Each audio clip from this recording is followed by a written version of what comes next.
Welcome, ladies and gentlemen, to The Spoken. Terry Love here, Lance Torwood to my right, and Derek Williams to my left here. Talking about Chiefs football now. We had a game on this past Friday against St. Louis, not St. Louis, it was Arizona Cardinals. Don't get at each other. Before your time. So Arizona Cardinals here, the Chiefs won, and we're just going to have some afterthoughts about the game. What are some of the pros and cons that you saw with the game on Friday, Derek? The pros, I like the game management. It probably was the most crispiest game plan, well-run organization that I've seen in a long time, from the substituting of the personnel, the play calling. I mean, everything was so crisp. It wasn't guys running. It wasn't the quarterback looking over there at the coordinator to get a play in. It wasn't misuse of timeouts. Right. Everything was clicking like clockwork. Personnel changes, groupies. They was getting them on and off the field. Everything was running so smooth, and that's what you want to see in a football team. I mean, they looked well organized, and they looked like they knew what they were really doing. Yeah. I thought it. The cons was I didn't really see a lot of bad things, which is good. I mean, there's obviously some things that we need to correct, right. As far as some drop balls, some defensive mishaps, some run, I thought we gave up a few drives to Arizona late in the game, but that was with some third and fourth streamers that probably won't be on the team sometime. But you still want to see those guys make stops, because that is part of your depth, and as a team, you're only good as your weakest link. So I was overall, I'm really excited. So what letter grade would you give the game or the Chiefs organization for that game? Yep. B plus, borderline A-. Yeah, usually I'm not as optimistic as Derek is, but with the letter grade, I'm gonna give mine though already. I gotta give this team an A- at least with that because being at camp as much as I have been, and really getting to see this team progress and build the chemistry and the camaraderie and watching the talent showcase itself. This is exactly what I expected. With Arizona, Arizona's not that great of a team. Let's just take that for what it's worth. But the fact that this team came out and looked like they were in, I'm going to be real, I'm not trying to be over optimistic here, but I really felt like they looked like they were in mid-season form, the first string. Matt Castle was utilizing the players. Dexter McCluster, we're talking about a couple weeks ago, people were talking about him being cut. Right, exactly. And he showcased his abilities better than I've ever seen him do, even better than that Raider game last year at the end of the season. There was a lot of things I saw from the starters that really excited me, guys. Really showed me that it didn't really matter who they were facing. They were going to get their game plan done, and they were going to get it done with ease. And I think that this team has showed a lot of inspiration, because this fan base has been so excited, up throughout camp. We all got to talk to them. We all got to witness, how they were looking, and watching Romeo, basically just orchestrate the way he wants his team to be. Their attitude from all the way down to talent. How they're using the talent and everything like that. This fan base has been so excited that when they finally got to go on the field and have an in-game situation with another team, you saw that, man, they really are prepared. Right. This isn't just like, man, they look really rusty, but they'll get there. No, it really felt like, and it looked like they were already there. So I have to give this team their props, A-. It was the sharpest I've seen in a few years. And I don't care if it's preseason or season. Yeah. The crispiness. You look at back last preseason, we couldn't even score, couldn't even move up the field. And that was during the regular season. Yeah, but it carried over to the regular season. And how often have the Chiefs been good in the preseason? Let's be real. They look awful every Not very preseason. good. I'm telling you, this team, they look sharp. So I know you're excited about this topic. So is Castle the answer?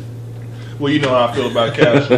I feel I was going to ask him first. I'm going to get my word in first. You know how I feel about Castle. I feel that Castle will have a big year. I feel Castle probably about over 3,500 yards passing. I think somewhere around 27 to 29 touchdowns, like a few years ago.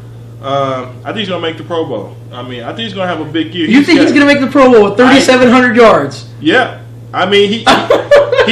He made the Pro Bowl a couple years ago, and how many yards did he have? Yeah, but you know as well as I do, the last couple years the league has become pass-friendly crazy. But the reason you have 4,000 yards, you're not considered a very top-tier quarterback. But when you have over 3,500 yards and your team leads the league in rushing, you're doing a damn good job. Yeah. Because most guys that pass for 5,000 yards, so he'll make the Pro Bowl those based on guys his team. don't have running games. So he'll make the Pro Bowl based on his team, Terry. Not because of what he did. No, he's going to have numbers. He throw 29 touchdowns, man. What's going on with Castle?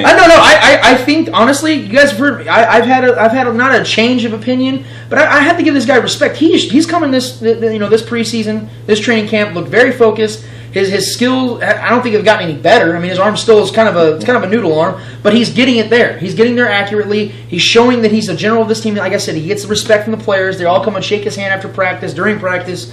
He's the best quarterback on this team right now. Yeah. There's no question about that. But what I'm saying is if he is not going to take that next step when it actually matters, because right now it doesn't truly matter. It's nice to see, but it doesn't truly matter. It's not on paper. It's not in the record column right now. So if he doesn't really take that next step and actually play well, like I said on Twitter a couple days ago, what I'm asking for Matt Castle is this: play well against good competition and give me decent games in the postseason. Is that too much to ask? That's great. What I'm basically saying is his grade for me right now is an NA. Because, like I said, he has the most talent he ever could dream of. I mean, you don't wake up from this kind of stuff. You get this kind of. You have to take it, like we talked about before the show. You have to take advantage of this. You're done. And I really believe that he has an opportunity to really not make the mistakes and screw up. And he can be the quarterback for the next 2 or 3 years on this team if, in fact, he learns how to just capitalize on big gains. And obviously, they have the talent right now to get to the postseason and make some serious damage. Another thing is too that I noticed when I was at training camp. What I did notice, it looks like Castle really knows that right now this is his football team. Right. He looked so confident. I mean, like Lance said, he was getting guys. Hey, get over here. Guys talking. Yeah, to him. right. I saw that he called he called John Baldwin over and McCluster over and sat down on one knee and talked to him like, this is what we need to do. This next time, do this. That's leadership. And even calling out the defense, from time to time. When Javier Arenas was smarting off to him, we were right there, right in front of us. He basically was just telling him, "Listen, you ain't nothing, dude." Yeah. Getting in his head a little bit. I like that. It shows that he's confident in himself, like you just said. He knows. Hey, listen, I'm going to beat you. He knows that this is my football. Well, yeah. How much more opportunity does he need? You know what I mean? How much more? What about the Chiefs running back situation? We'll start with Lance this time between Gray and Drone, but also the starter competition between Hillis and Charles. I'll stick with my guns. I think that Hillis should be the starter, not because he's the better running back. I just think that he gives you a little more option. I think that he gives you more to do to start the game, wear the defense out so you can showcase Jamal Charles' breakaway speed. With Drone and Gray coming into the training camp, I thought that Gray was going to be the one that shows and Drone was just going to be solid and they probably would cut him. It's not that way, guys. I think Drone has actually taken the step. I think he's actually might be the guy that they would probably, if they had to cut one, they'd probably keep him. I never thought I'd say that, but I think that that's where it's going on. There's more depth at this position for the Chiefs than I've ever seen in my lifetime. And I say that even with the Priest Holmes, Larry Johnson, and the Derek Blaylock, situation back in the day. I would have to honestly say this is the most depth I've seen at this position. And honestly, if they have to cut one of those guys, I just hope they make the right one. And I don't really feel they can make a wrong one with the way that both guys have played. I think they keep all four of the backs that they do have. I think they'll find a way to, if they got to put Gray on special teams or something like that, they'll find a way to keep him on the football team. He's too good of a player. They drafted him for a reason. Right.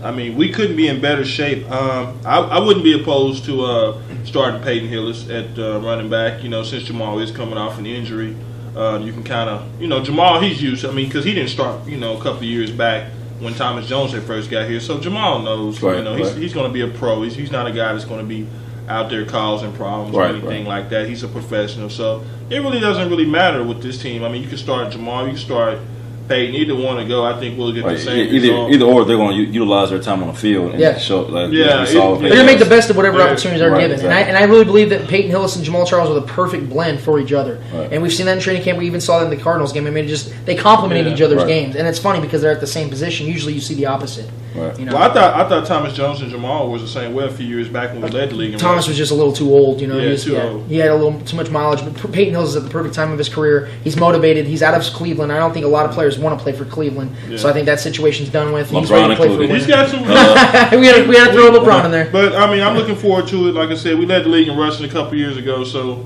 if we can get back to that, then we'll be all right. Because when we led the league in rushing, we actually made the playoffs. All right, well, ladies and gentlemen, that's our time for this first segment of the Chiefs Part 1. We'll be back in a few minutes. We'll discuss some more questions about the Chiefs. So thanks for joining us today, and we'll see you shortly. Thank you.